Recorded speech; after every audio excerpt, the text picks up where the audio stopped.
মা, তোমার বয়স বেশি হলেও তোমার ভিতরে এখনো অনেক টাইট। আমি একটু করলে আর পারব না। মা, তোমার ভিতরে এত গরম কেন? আমার এটা তো পুড়ে যাবে। তোমার ভিতরে কি পানি ছেড়ে দিব? হ্যালো বন্ধুদের, আজকের এই গল্পে আপনাদের স্বাগতম। আপনাদের কাছে অনুরোধ, যদি আপনি প্রথমবার আমাদের চ্যানেলে এসে থাকেন, তাহলে অবশ্যই চ্যানেলটি সাবস্ক্রাইব করুন। এই গল্পটি শেষ পর্যন্ত শুনুন, অনেক মজা পাবেন। তাহলে চলুন গল্প শুরু করি। আমার নাম অজয় এবং আমার বয়স ৩০ বছর। আমার মায়ের নাম পুনিতা, তিনি একজন গৃহিণী। যদিও তিনি বি.এড সম্পন্ন করেছেন, আমার মা একটু খাটো কিন্তু শরীর ভারী ভারী। তিনি সবসময় শাড়ি পরেন, আমি তাকে শাড়ি ছাড়া অন্য কিছু পরতে দেখিনি। কিন্তু যে রাতে এই ঘটনা ঘটে, তারপর থেকে আমার এবং মায়ের জীবন বদলে গেছে। এই ঘটনা তখনকার, যখন আমার বয়স ২৪ বছর। সেই দিন বাবা হার্ট অ্যাটাকে আক্রান্ত হন এবং তাকে হাসপাতালে ভর্তি করতে হয়। তখন আমার পিজি সম্পন্ন হয়েছে এবং আমি চাকরির খোঁজে ছিলাম, তাই বাড়িতেই থাকতাম।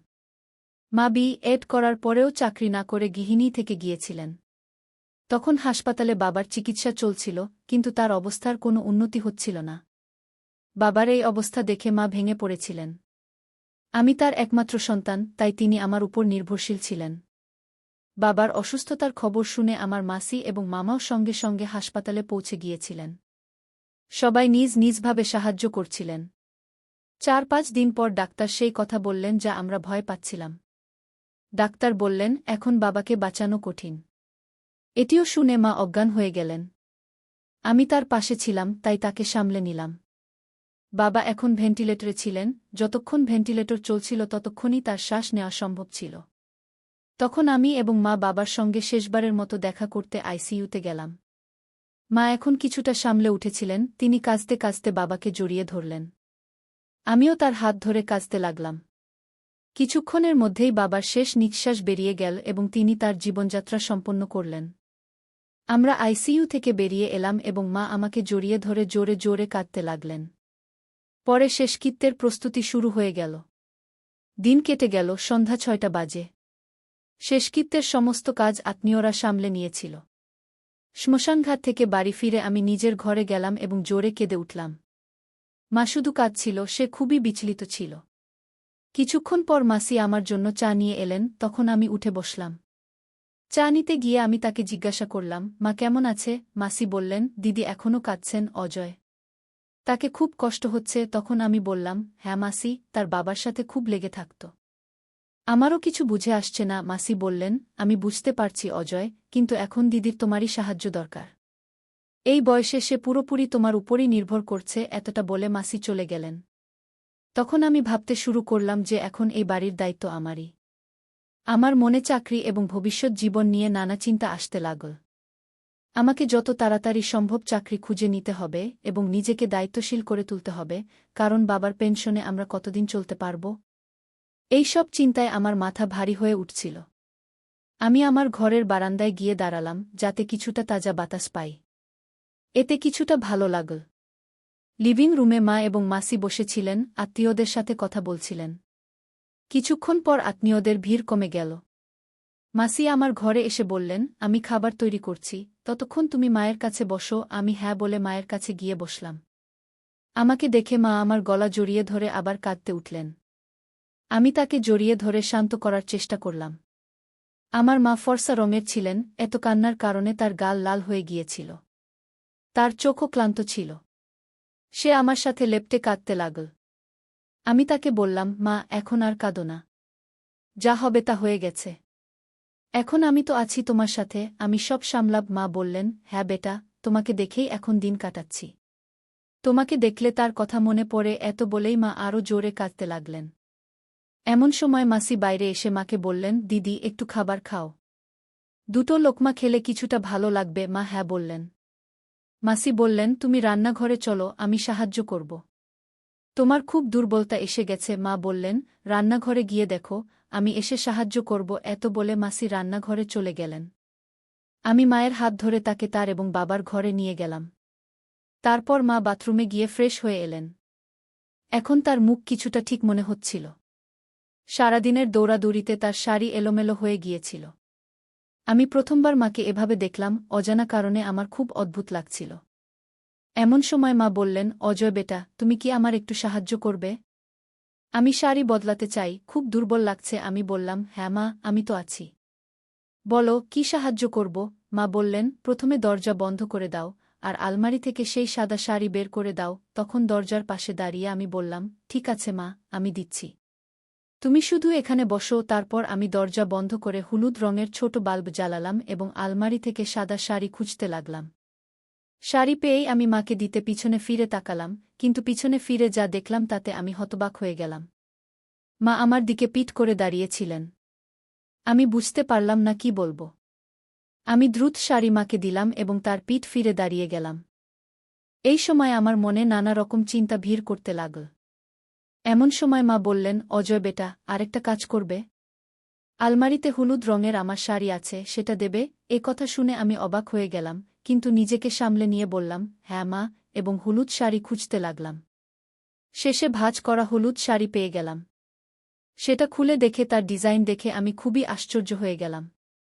এমন সময় মা জিজ্ঞাসা করলেন, শাড়ি পেয়েছ কি অজয় বেটা? আমি বললাম, হ্যাঁ, পেয়েছি। তখন শাড়ি মাকে দিতে ফিরে দেখলাম মা এখনও পিঠ করে দাঁড়িয়ে আছেন। আমি হতভম্ব হয়ে গেলাম, কিন্তু নিজেকে শান্ত রেখে শাড়ি তাকে দিয়ে দিলাম। হলুদ বাল্বের আলোয় যা দেখলাম তা বিশ্বাস করার মতো কিছু ছিল না। প্রস্তুত হয়ে মা বললেন, অজয় বেটা, তুমিও দ্রুত প্রস্তুত হয়ে যাও, আমি এখানেই অপেক্ষা করব। আমি ফ্রেশ হতে বাথরুমের দিকে এগিয়ে গেলাম। মা বললেন, আমার কাপড় বাথরুমে রেখে দেবে। আমি সম্মতি জানালাম, এবং তিনি আরও একটি শাড়ি দিলেন, তারপর নিচে রাখা কালো চাদরও তুলে দিলেন। আমি চুপচাপ বাথরুমে চলে গেলাম এবং দরজা বন্ধ করলাম। ভেতরে গিয়ে আমি গভীর শ্বাস নিলাম। বাইরে এসে দেখলাম মা এখনও বসে আছেন। আমি তার হাত ধরে উঠালাম এবং তাকে খাওয়াতে নিয়ে গেলাম।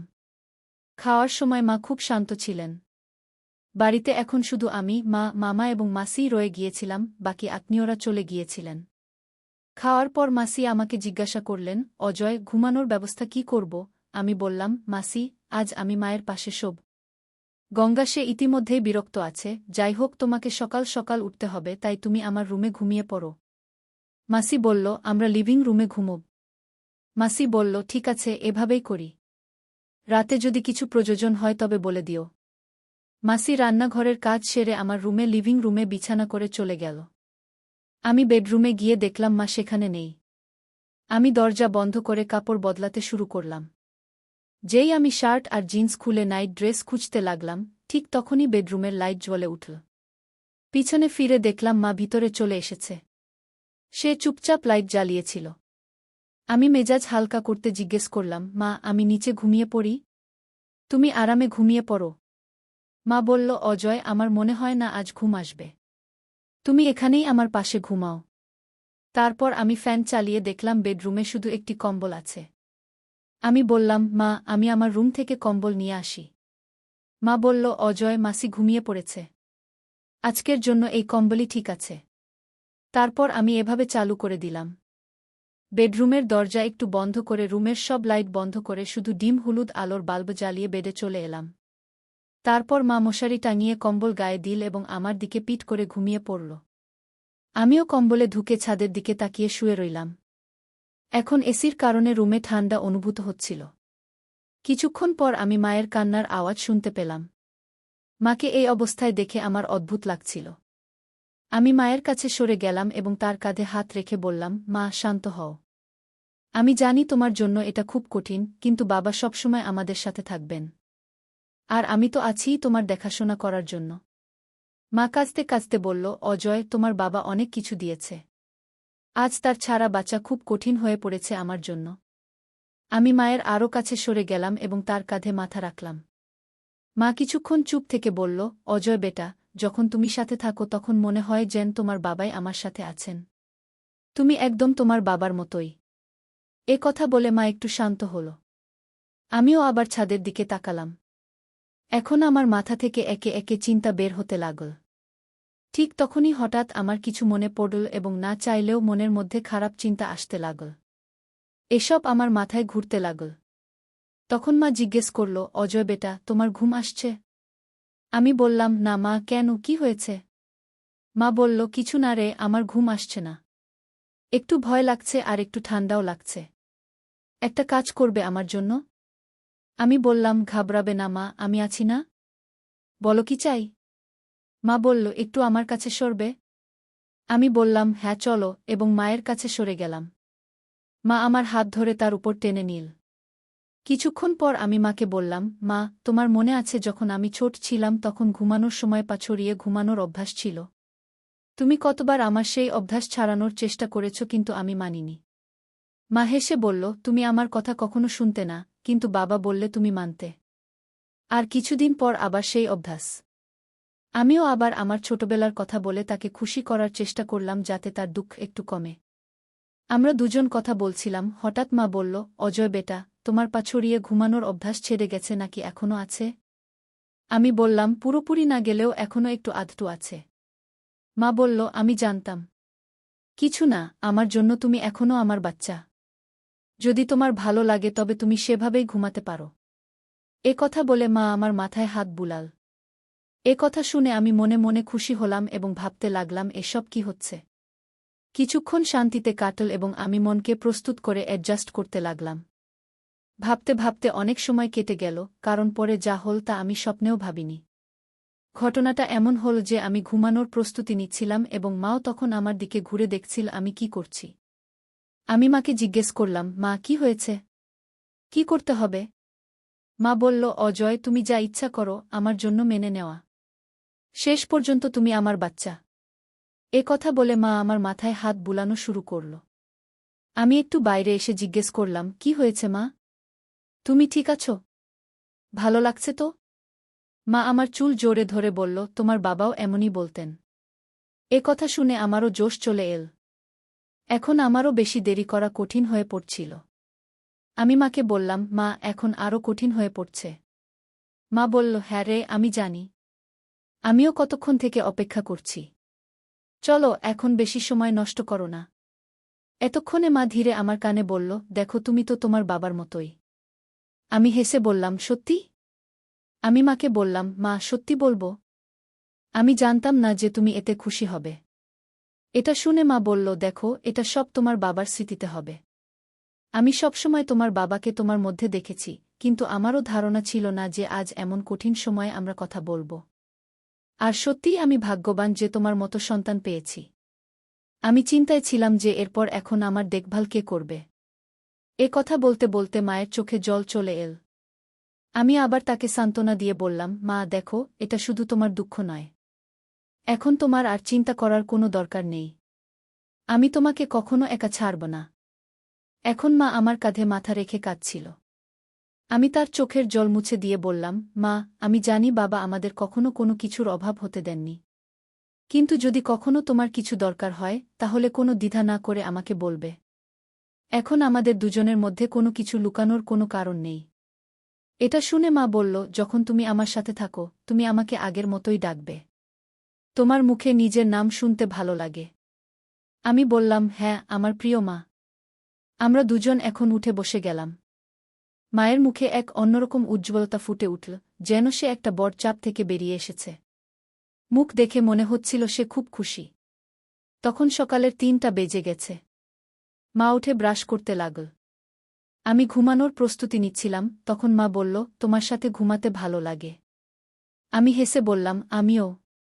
তখন আমরা দুজন আবার একই কম্বলে জড়িয়ে গেলাম এবং এয়ার কন্ডিশনার চালু করে দিলাম। কখন ঘুমিয়ে পড়লাম টেরই পাইনি।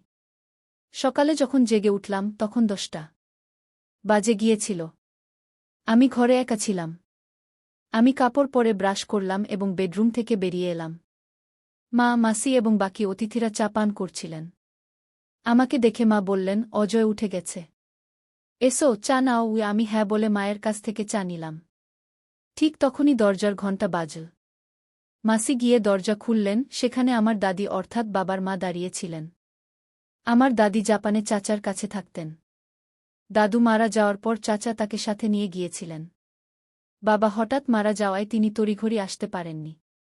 দাদি বাড়িতে ঢুকেই জোরে জোরে কাঁদতে শুরু করলেন। মাও তাকে জড়িয়ে ধরে কাঁদতে লাগলেন। আমার দাদির নাম ছিল ববিতা। আমি তাকে ছোটবেলায় দেখেছিলাম। দাদু মারা যাওয়ার পর চাচা তাকে সাথে নিয়ে গিয়েছিলেন। আমি অনেক বছর পর দাদিকে দেখছিলাম। দাদি অনেক বদলে গিয়েছিলেন। তার জীবনযাপন, কথা বলার ভঙ্গি সবই জাপানি স্টাইলে হয়ে গিয়েছিল। আমাকে দেখে দাদি স্নেহে আমার গায়ে হাত বুলালেন এবং আমাকে জড়িয়ে ধরে কাঁদতে লাগলেন। আমি দাদিকে সান্ত্বনা দিচ্ছিলাম। পরের 15 থেকে 20 দিন শুধুই দৌড়ঝাঁপে কেটে গেল। এখন দাদি চলে এসেছিলেন, তাই আমার এবং মায়ের একসাথে সময় কাটানোর সুযোগ কম হচ্ছিল। রাতেও দাদি মায়ের সাথে ঘুমাতেন, তাই আমাদের একসাথে থাকার সুযোগ হচ্ছিল না। জানতাম, কিন্তু চুরি করে সময় কাটাতেও এক আলাদা মজা ছিল। যখনই সময় পেতাম কথা বলতাম, কিন্তু এমন সুযোগ খুব কমই আসত। এখন বাবাকে গেছে 1 মাস হয়ে গিয়েছিল। দাদি তখনও বাড়িতে ছিলেন। আত্মীয় স্বজনদের দেখা করতে আসাও কমে গিয়েছিল।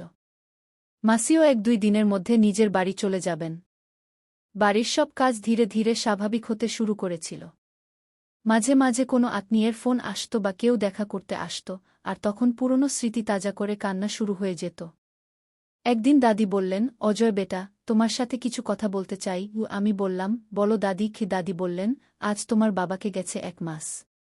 তোমার মা এখনও সেই শোক থেকে বেরিয়ে আসতে পারেননি। তাই আমি বলছি, তুমি মাকে মামার কাছে শিবপুর নিয়ে যাও। সেখানে কয়েকদিন থাকলে পুনিতার কিছুটা স্বস্তি হবে। পুনিতা আমার মায়ের নাম। আমি বললাম, হ্যাঁ দাদি, ঠিক বলছ। আমি মায়ের সাথে কথা বলব। দাদির কথা আমার ঠিক মনে হল। মা এবং আমারও এতদিন পর একসাথে সময় কাটানোর সুযোগ মিলত। তাই আমি সঙ্গে সঙ্গে রাজি হয়ে গেলাম এবং মায়ের সাথে কথা বললাম। মাকেও ব্যাপারটা ভালো লাগল। তারপর আমি মামাকে ফোন করে আমাদের আসার প্ল্যান জানালাম। মামা এবং মামি দুজনেই উৎসাহে আমাদের জন্য অপেক্ষা করতে লাগলেন। পরের দিন আমাদের বেরোতে হবে, তাই আমি এবং মা প্যাকিং শুরু করলাম। কিছু প্রয়োজনীয় কাপড় নিয়ে আমরা ব্যাগ গুছিয়ে নিলাম। প্ল্যান হল, আমি এবং মা ফ্লাইটে কলকাতা যাব।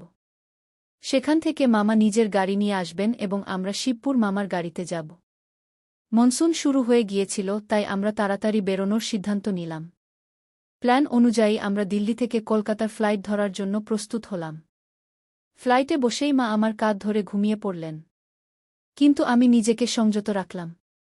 দিল্লি থেকে কলকাতার ফ্লাইট প্রায় 2 ঘণ্টার। তাই আমরা দুপুর 2টায় কলকাতা পৌঁছে গেলাম। যেই আমরা কলকাতা এয়ারপোর্টে নামলাম, সেখানে তীব্র বৃষ্টি শুরু হয়ে গেল। এয়ারপোর্টে পৌঁছে আমি মামাকে ফোন করলাম, মামা, কোথায় পৌঁছেছেন?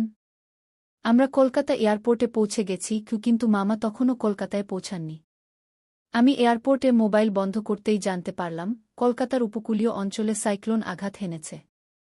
তাই তীব্র বৃষ্টি হচ্ছে এবং কলকাতার সব রাস্তা বন্ধ হয়ে গিয়েছে। আমি মায়ের সাথে এই সব কথা শেয়ার করলাম এবং আমরা সিদ্ধান্ত নিলাম, সাইক্লোন এবং বৃষ্টি থামা পর্যন্ত আমরা কলকাতাতেই থাকব। আমি মামা এবং দাদিকেও এই খবর দিয়ে দিলাম। সবাই পরিস্থিতির কাছে অসহায় ছিল, তাই কারও কোনো অসুবিধা হল না। তারপর আমি এয়ারপোর্টের কাছেই একটি ভালো 5 স্টার হোটেলে রুম বুক করলাম। সেখানে অন্য কোনো রুম না পাওয়ায় আমাদের 5 স্টার হোটেলের একটি ব্যালকনিযুক্ত রুমই বুক করতে হল। এই পরিস্থিতিতে আমরা দুজনেই খুশি ছিলাম, কারণ আমরা যতটা সময় চেয়েছিলাম ততটা সময় পেয়ে গিয়েছিলাম। এবং নিশ্চিতভাবেই কেউ জানতে পারত না।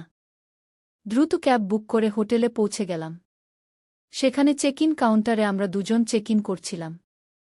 আমি আমার নামে রুম বুক করেছিলাম, তাই আমার ডকুমেন্ট দিলাম। তখন রিসেপশনিস্ট বলল, স্যার, ম্যাডামেরও ডেটা চাই সিস্টেমে যোগ করার জন্য।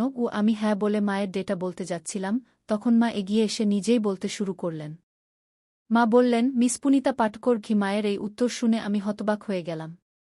রিসেপশনিস্ট অপশন এবং রিলেশনশিপ জিজ্ঞাসা করলে মা বললেন, মিসেস কু। এবার আমি মায়ের দিকে বিস্ময়ে তাকালাম। মা হালকাভাবে আমার দিকে একটু দেখে আমি হাসলাম এবং সব বুঝে গেলাম। আমরা দুজন রুমে চলে গেলাম। রুমে ঢুকেই আমি দরজা বন্ধ করলাম। আমার ওয়াশরুমে যাওয়া দরকার ছিল, ভ্রমণ এবং দৌড়াদৌড়িতে আমার সময় হয়নি। তখন আমি মাকে একটু সরিয়ে দিয়ে বললাম, পুনিতা জি, আমি 2 মিনিটে ফিরে আসছি। আমি তাকে একটু সরিয়ে দিলাম, কিন্তু সে সরে যাচ্ছিল না। তখন আমি নিজেই একটু সরে গেলাম। তখন মা বললেন, অজয় বেটা, থামার দরকার নেই। আমি বললাম, 2 মিনিটে বাথরুমে যাচ্ছি। এটা শুনে তার চোখ চকচক করে উঠল। সে সঙ্গে সঙ্গে বলল, আমাকে গোসল করতে হবে। তখন আমি আশ্চর্য আর খুশিতে বললাম, আচ্ছা, গোসল করবে মা? মা হেসে বললেন, হ্যাঁ। আমি এসব কিভাবে জানি? সে বলল, তুমি কি ভাবো, এত বছর ধরে তোমার বাবাকে অন্য কোনো মহিলার কাছে যাওয়ার দরকার কেন পড়েনি? কারণ আমি তাকে কোনো কিছুর জন্য কখনো না বলিনি। যা কিছু তার দরকার ছিল আমি বানিয়ে দিয়েছি। তার জন্য আমাকে ইন্টারনেট থেকে বিভিন্ন রেসিপি শিখতে হয়েছে। কিন্তু তখনই আমি এই নতুন জিনিসগুলোর খবর পেলাম, তখন আমি আশ্চর্য হয়ে বললাম, সত্যি মা? মা বললেন, হ্যাঁ, সত্যি কি আমরা খুব ক্লান্ত ছিলাম, তাই আমরা দুজনেই ঘুমিয়ে পড়লাম। যখন উঠলাম তখন সন্ধ্যা 6টা বেজে গেছে। ক্ষুধা পেয়েছিল, তাই আমরা প্রস্তুত হয়ে হোটেলে পেট ভরে খাবার খেতে গেলাম। হোটেলে ভালো খাবার খাওয়ার পর আমরা দুজন আবার রুমে ফিরে এলাম। রুমে একটা শান্তিপূর্ণ পরিবেশ ছিল। মা বললেন, অজয়, আজকের সন্ধ্যা খুব বিশেষ কি? তখন তার চোখে এক চমক ছিল যা আমি আগে কখনো দেখিনি। আমি হেসে বললাম, হ্যাঁ মা, আজকের সন্ধ্যা সত্যিই বিশেষ। তারপর আমরা দুজন টিভি অন করলাম এবং কিছুক্ষণের জন্য একটা রোমান্টিক মুভি দেখতে লাগলাম। মুভির সময় মা আমার হাত ধরে ফেললেন এবং ধীরে ধীরে আমার কাছাকাছি চলে এলেন। তখন তার মুখে একটা মিষ্টি হাসি ছিল। সে বলল, অজয়, তোমার সাথে কাটানো প্রতিটি মুহূর্ত আমার জন্য বিশেষ হয়। আমি তার চুলে হাত বুলিয়ে বললাম, মা, তুমি আমার জীবনের সবচেয়ে সুন্দর অংশ। তারপর আমাদের দুজনের মধ্যে একটা গভীর রোমান্টিক আলোচনা শুরু হল। আমি তার কাছাকাছি গেলাম এবং সেও আমার কাছাকাছি এল। তারপর আমি তাকে জড়িয়ে ধরলাম। সেই মুহূর্তে মনে হচ্ছিল যেন সময় থেমে গেছে। তার হৃদস্পন্দন আমার হৃদস্পন্দনের সাথে মিলে যাচ্ছিল। আমরা একে অপরকে কাছ থেকে অনুভব করলাম এবং আমাদের শ্বাস এক হয়ে গেল। মা মৃদু কণ্ঠে বললেন, অজয়, আমি তোমাকে খুব ভালোবাসি। আমি আমার ঠোঁটে হালকা হাসি নিয়ে বললাম, মা, তুমি তো আমার জীবন। তারপর আমরা একে অপরের চোখে তাকালাম এবং ধীরে ধীরে আমাদের ঠোঁট কাছাকাছি নিয়ে এলাম। সেই মুহূর্তটা খুবই জাদুকরী ছিল। ঠিক তখনই আমাদের ঠোঁট একে অপরের সাথে মিলে গেল এবং আমরা একটা গভীর আর রোমান্টিক অভিজ্ঞতা ভাগ করলাম। এই অভিজ্ঞতা আমাদের ভালোবাসা আর বিশ্বাসের প্রতীক ছিল। তারপর আমরা দুজন একে অপরের বাহুতে রাত কাটালাম, একে অপরের উষ্ণতা আর ভালোবাসা অনুভব করলাম। সেই রাতে আমরা বুঝতে পেরেছিলাম সত্যিকারের ভালোবাসা কি। আমাদের মধ্যে বন্ধন আরও শক্ত হয়ে গিয়েছিল। সকালে যখন সূর্যের আলো ঘরে এল, তখন আমি মাকে আমার পাশে ঘুমোতে দেখলাম। তার হাসি আর শান্ত মুখ দেখে আমি অনুভব করলাম আমার জীবনের প্রতিটি দিন তার সাথে কতটা বিশেষ। আমি আস্তে তার কপালে হাত বুলিয়ে দিলাম এবং তাকে জাগালাম।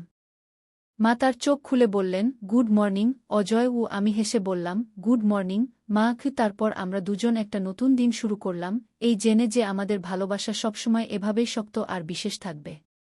আমরা অনুভব করলাম সত্যিকারের ভালোবাসা সেই, যে সব পরিস্থিতিতে পাশে থাকে এবং প্রতিটি দিনকে বিশেষ করে তোলে। সেই দিন থেকে আমাদের জীবন আরও রঙিন হয়ে গেল এবং আমরা দুজন প্রতিটি মুহূর্তকে একে অপরের সাথে সবসময়ের জন্য বাঁচার সংকল্প করলাম। তো বন্ধুরা, আজকের গল্প এটাই ছিল। আপনাদের এই গল্প কেমন লাগলো আমাদের কমেন্ট করে অবশ্যই জানাবেন। যদি গল্পটা ভালো লেগে থাকে তাহলে লাইক করুন, বন্ধুদের সাথে শেয়ার করুন এবং আমাদের চ্যানেল সাবস্ক্রাইব করতে ভুলবেন না। ধন্যবাদ।